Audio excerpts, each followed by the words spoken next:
ಪ್ರದರ್ಶಿನಿ.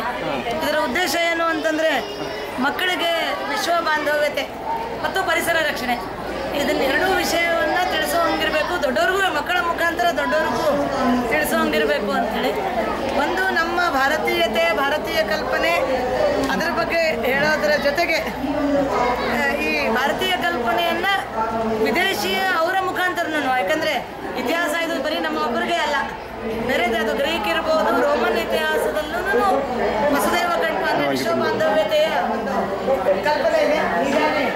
ಮತ್ತು ಈ ಕಲ್ಪನೆಯನ್ನು ಮೊದಲನೇ ಇದೊಂದು ಸಂದರ್ಭ ಏನಂದರೆ ಸ್ವಾಮಿ ವಿವೇಕಾನಂದ ಅವರ 150ನೇ ವರ್ಷ. ಸ್ವಾಮೀಜಿಯವ್ರನ್ನೇ ನೀವು ಭೇಟಿ ಆಗ್ಬೋದು. ಸ್ವಾಮೀಜಿಯವರ 150ನೇಯ ಜನ್ಮ ಜಯಂತಿ ಸಂದರ್ಭದಲ್ಲಿ ಸ್ವಾಮೀಜಿಯವರೇ ಇವತ್ತು ನಮ್ಮ ಮುಂದಿದ್ದಾರೆ. ಅವರು ಚಿಕಾಗೋ ಅಲ್ಲೇ ನನ್ನ ಅಣ್ಣ ತಮ್ಮಂದಿರೇ ಅಕ್ಕ ತಂಗಿಯರೇ ಅಂತ ಹೇಳುವಂಥ ಒಂದು ಭಾಷಣವನ್ನು ಈಗ ತಾನೇ ಬೆಳಗ್ಗೆ ನಾವು ಆಲಿಸಿದ್ವಿ. ಇಲ್ಲಿ ವಸಂತೋತ್ಸವ ಇದು ಇಡೀ ಜಗತ್ತಿನ ಬೇರೆ ಬೇರೆ ವಸಂತಗಳು, ಯಾಕಂದರೆ ವಸಂತ ಇದು ಭಾರತಕ್ಕೊಂದೇ ಅಲ್ಲ, ಜಗತ್ತಿನಲ್ಲಿ ಬೇರೆ ಬೇರೆ ಕಡೆ ವಸಂತೋತ್ಸವಗಳು. ಇದು ಹಂಪಿಯ ವಸಂತೋತ್ಸವ, ಇದು ಪ್ರೊಮೆಥಿಯಸ್ ಮತ್ತು ಭಗೀರಥವನ್ನು ಅಂದರೆ ಭೂಮಿಗೆ ಗಂಗೆಯನ್ನು ತಂದಿರುವಂಥ ಭಗೀರಥ, ಕನಕದಾಸ,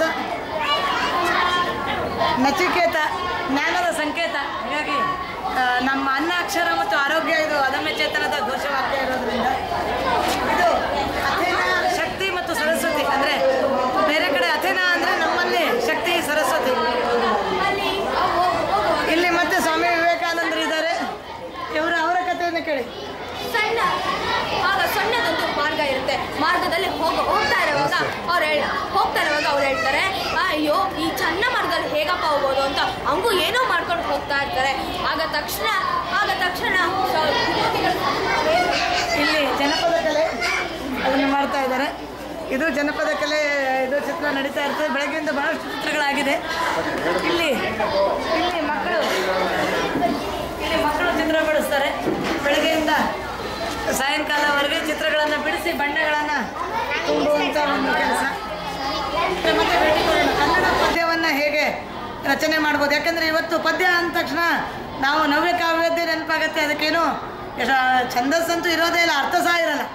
ಆದರೆ ಅರ್ಥದ ಜೊತೆಗೆ ಅದಕ್ಕೊಂದು ಛಂದಸ್ಸು ಬೇಕು, ಒಂದು ಪದ್ಧತಿ ಬೇಕು. ನಮ್ಮ ಹಿರಿಯರು ಮೊದಲಿಂದನೂ ಯಾವುದೇ ಕೆಲಸ ಮಾಡಿದಾಗ ಅದಕ್ಕೊಂದು ಪದ್ಧತಿ, ಒಂದು ಚೌಕಟ್ಟು, ಆ ಚೌಕಟ್ಟಿನೊಳಗೆ ಒಂದು ರೂಲ್ಸ್ ಒಳಗಡೆ ಮಾಡಿದಾಗ ಮಾತ್ರ ಅದು ಸರಿಯಾದ ಕೆಲಸ. Adamya Chetana is doing one program with ನಮ್ಮ Bengaluru for taking care of the waste of Bangalore. How do we address this problem? So our name of our trust is Adamya Chetana Shrimati Girija Shastri memorial trust. We cover 2,20,000 children every day. From Bangalore we prepare food for 72,000 children. This is our kitchen, model of our kitchen. This is inaugurated today. So this is in Gavipuram. Food is prepared for 72,000 children. Annapurna ಅಂತ ಸ್ವಲ್ಪ ಒಳಗಡೆ ಬಂದರೆ ಇಲ್ಲಿ ತರಕಾರಿ ಇರುತ್ತೆ. ಈ ಕಡೆ ಆ ಕಡೆ ಸೈಡು ಅದು ಅಕ್ಕಿ ಮುಟ್ಟೆ. ಇಲ್ಲಿ 2,000 ಬಾಕ್ಸು ಅನ್ನ ಬಾಕ್ಸು, 2,000 ಬಾಕ್ಸು ತರಕಾರಿ, ಅದು ಅನ್ನ ಮಾಡೋದು. ಇದು ಸಾರು ಮಾಡೋದು.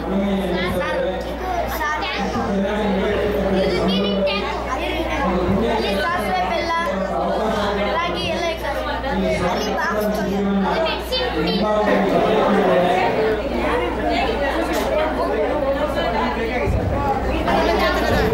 ಅದಮ್ಯ ಚೇತನದ stall. Adamya Chetana Girija Shastri memorial trust. Girija Shastri ಅವರು ಅನಂತಕುಮಾರ್ ಅವರ ತಾಯಿಯವರು, ಅವರ ನೆನಪಿನಲ್ಲಿ ನಾವು ಈ ಸಂಸ್ಥೆಯನ್ನು ಪ್ರಾರಂಭ ಮಾಡಿದ್ದು. ಈಗ 14 ವರ್ಷ ಆಯಿತು ಸಂಸ್ಥೆ ಪ್ರಾರಂಭ ಆಗಿ. ನಮ್ಮ ಮಹಿಳೆಯರಿಗೆ ಸ್ವಯಂ ಉದ್ಯೋಗ ತರಬೇತಿ ಇದೆ, ಮಕ್ಕಳಿಗೆ ವಿಶೇಷ ಬೋಧನಾ ತರಬೇತಿ ಇದೆ, ಆಟ ಪಾಠ ಅಂತ ಒಂದು ಯೋಜನೆ ಇದೆ. ಇದು ಆಟ ಪಾಠ, ಇದು 2001ರಲ್ಲಿ ಉದ್ಘಾಟನೆ ಆಗಿರೋದು. ಇದು ನಮ್ಮ ಆಟ ಪಾಠದ ವಾಹನ. ರಕ್ತದಾನ ಅಂತೇಳಿ ಅಲ್ಲಿ ಚಂದ್ರಬಾಬು ನಾಯ್ಡು ಅವರು ಬಂದಿದ್ರು. ಇದು ನಾವು ದತ್ತು ರಾಮ.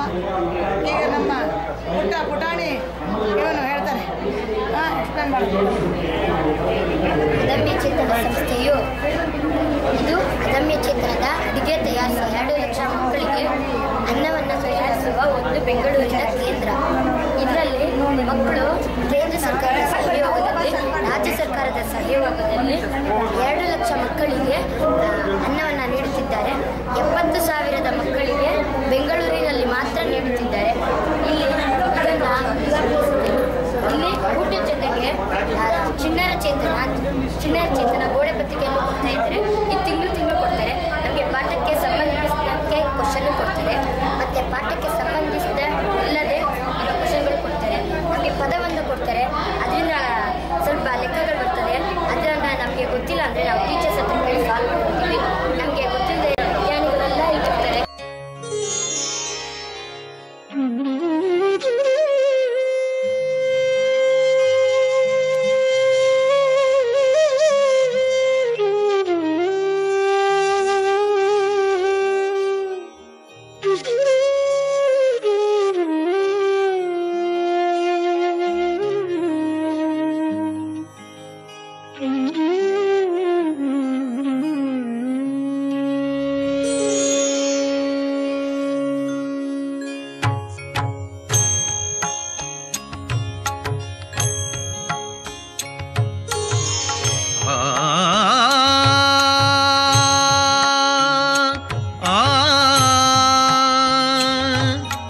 ಆ